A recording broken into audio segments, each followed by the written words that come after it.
Jadi dulu ya, sebelum dimakamkan di sini teman-teman, eh,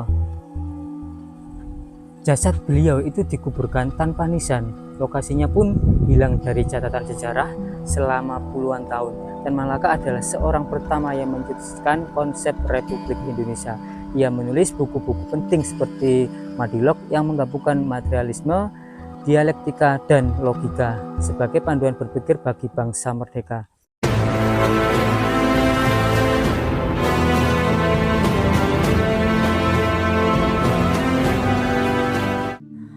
Bayangkan seorang tokoh yang dijuluki Bapak Republik Indonesia, orang pertama yang mencetuskan ide republik. Tapi di akhir hayatnya ia ditembak mati. Makamnya hilang puluhan tahun dan namanya sempat terlupakan. Inilah kisah misterius Tan Malaka, pahlawan nasional yang nyaris dihapus dari sejarah.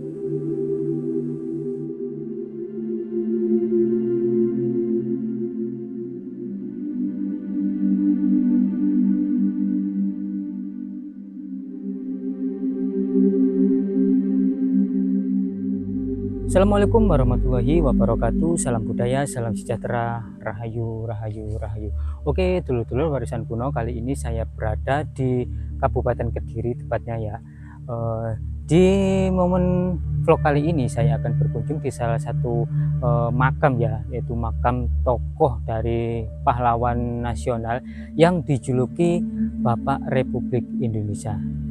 Mungkin sebagian dulur-dulur warisan kuno sudah mengetahui ya julukan dari Bapak Republik Indonesia tersebut ya. Jadi kali ini saya akan berziarah dan berkunjung di makam beliau. Jadi letak makam beliau ini itu berada di lereng Gunung Wilis teman-teman ya. Dan di belakang saya ini merupakan pemandangan ya yang sangat indah sekali. Jadi letak makam beliau itu berada di lereng Gunung Wilis ini. Jadi nggak usah berlama-lama ya, langsung saja kita menuju ke lokasi makam tersebut. Begini ya, pemandangan area di sekitar makam tersebut ya. Jadi tokoh yang dijuluki seorang Bapak Republik Indonesia, ia adalah sosok Tan Malaka ya teman-teman.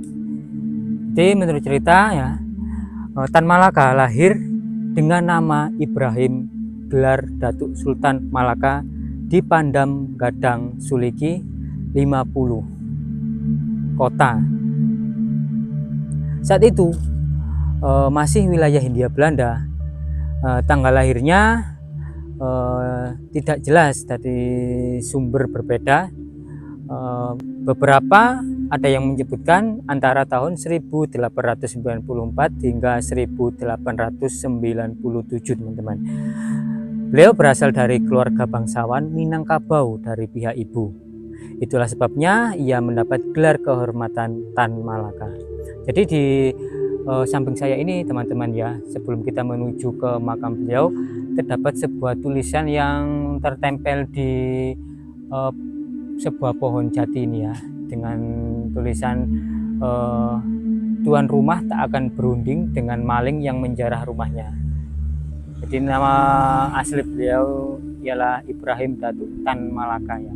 Beliau dijuluki Bapak Republik Indonesia, dan ada tulisan di bawahnya ini, itu tidak pernah mati.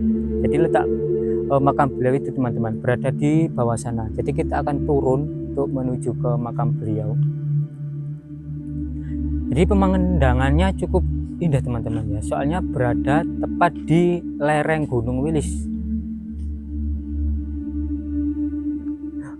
Dan menuju ke makam beliau ini kita harus melewati sebuah anak tangga ya, yang lumayan curam ya, tapi jalannya sudah bagus ini, soalnya sudah dicor ya.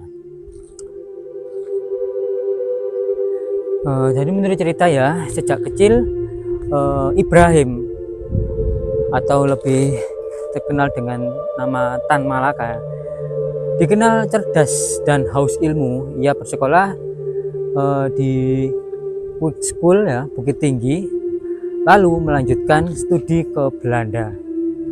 Jadi Tan Malaka ya tidak hanya terkenal sebagai anak bangsawan, ia menjadi Tan Malaka atau aktivis yang menyuarakan kemerdekaan Indonesia. Bahkan di Medan ia diabadikan dalam beberapa roman picisan dengan julukan Pacar Merah Indonesia, tokoh fiksi yang mengisahkan petualangan seorang perjuangan kemerdekaan yang selalu diburu polisi rahasia internasional. Julukan ini bukan tanpa alasan. Tan Malaka memang hidup berpindah-pindah, selalu dibayangi penangkapan. Pada Januari 1946, Tan Malaka membentuk Persatuan Perjuangan, sebuah koalisi yang menggabungkan berbagai kekuatan rakyat dan tentara republik. Visinya jelas, kemerdekaan Indonesia 100% tanpa kompromi. Persatuan Perjuangan mendapat dukungan besar, tapi ide-idenya dianggap mengancam kebijakan pemerintah yang baru terbentuk. Akibatnya pada tahun 1946 ia ditangkap dan dipenjara. Ironisnya, ia justru dibebaskan pada tahun 1948 setelah pemberontakan PKI Madiun. Sebuah peristiwa yang membuat banyak tokoh kiri diburu. Pasca bebas, Tan Malaka mencoba membentuk Partai Murba, namun partai ini tidak pernah mendapat banyak dukungan. Ia kemudian memilih bergerilya, melarikan diri dari Yogyakarta ke pedesaan di Jawa Timur. Disinilah jejaknya semakin kabur. Tidak banyak catatan resmi tentang aktivitasnya di masa-masa ini. Tahun 1949 menjadi akhir perjalanan Tan Malaka. Ia ditangkap di Kediri dan dieksekusi ditembak di Selopanggung, Kecamatan Semen, Kediri ya. Jadi sungguh sangat ironis sekali ya perjalanan beliau ini, teman-teman. Jadi ini kita sudah mulai memasuki area makam ya. Jadi di area makam ini itu terdapat sebuah seperti cungkup, teman-teman ya. Ada kerandanya, terus ada tulisan bertuliskan Makam Ibrahim Datuk Tan Malaka. Jadi seperti ini, teman-teman. Area di sekitar lokasi ini cukup indah ya, soalnya berada di kaki Gunung Wilis, teman-teman. Nah, coba kita akan perhatikan di sana.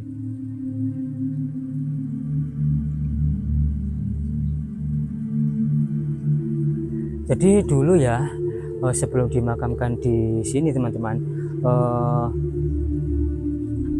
jasad beliau itu dikuburkan tanpa nisan. Lokasinya pun hilang dari catatan sejarah selama puluhan tahun. Jadi makam Tan Malaka menjadi misteri. Baru pada tahun 2009 peneliti Belanda mengumumkan penemuannya, sebuah makam sederhana di Selopanggung, Kediri. Meski sudah ditetapkan sebagai pahlawan nasional oleh Presiden Soekarno pada tahun 1963 ya. Jadi nama Tan Malaka tidak ditemukan di Taman Makam Pahlawan manapun ya. Tan Malaka adalah seorang pertama yang mencetuskan konsep Republik Indonesia. Ia menulis buku-buku penting seperti Madilog yang menggabungkan materialisme, dialektika, dan logika sebagai panduan berpikir bagi bangsa merdeka. Namun hidupnya yang penuh konflik politik membuatnya sering dilabeli pemberontakan, bahkan oleh bangsanya sendiri ya. Ini tragisnya, setelah wafat ia sempat nyaris terlupakan dari sejarah resmi Indonesia.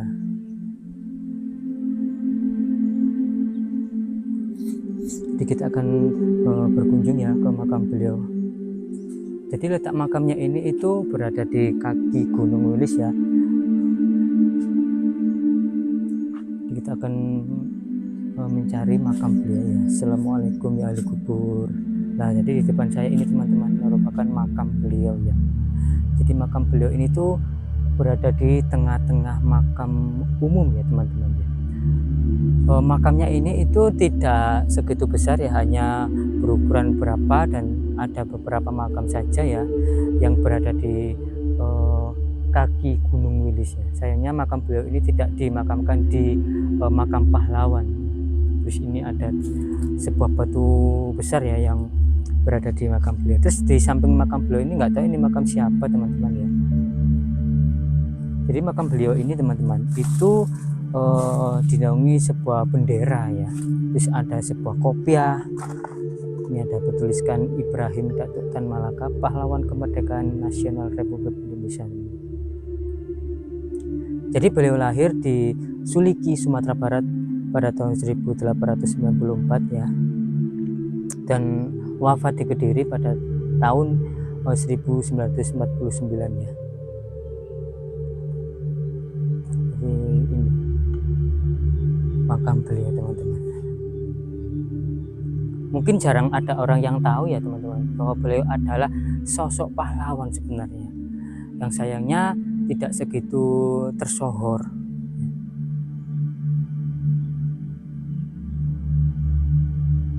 ada tulisannya teman-teman. Mohon maaf apabila ini agak sedikit ngebulkan tulisannya. Ini bertuliskan, ingatlah bahwa dari dalam kubur suara saya akan lebih keras dari pada hari di atas bumi.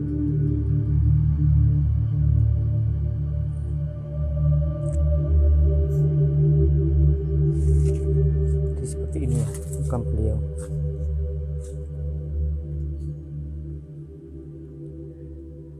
Dia adalah sosok pahlawan nasional ya, yang dijuluki Bapak Republik Indonesia, yang mencetuskan Republik Indonesia teman-teman. Dan semoga beliau ditempatkan di surga ya, mendapatkan tempat yang terbaik di sisi Tuhan Yang Maha Esa. Dan mungkin segitu saja untuk penelusuran kami kali ini di Kediri, Jawa Timur. Jangan lupa untuk like, komen, dan juga subscribe channel Warisan Kuno. Terima kasih, salam budaya, salam sejahtera, rahayu, rahayu, rahayu.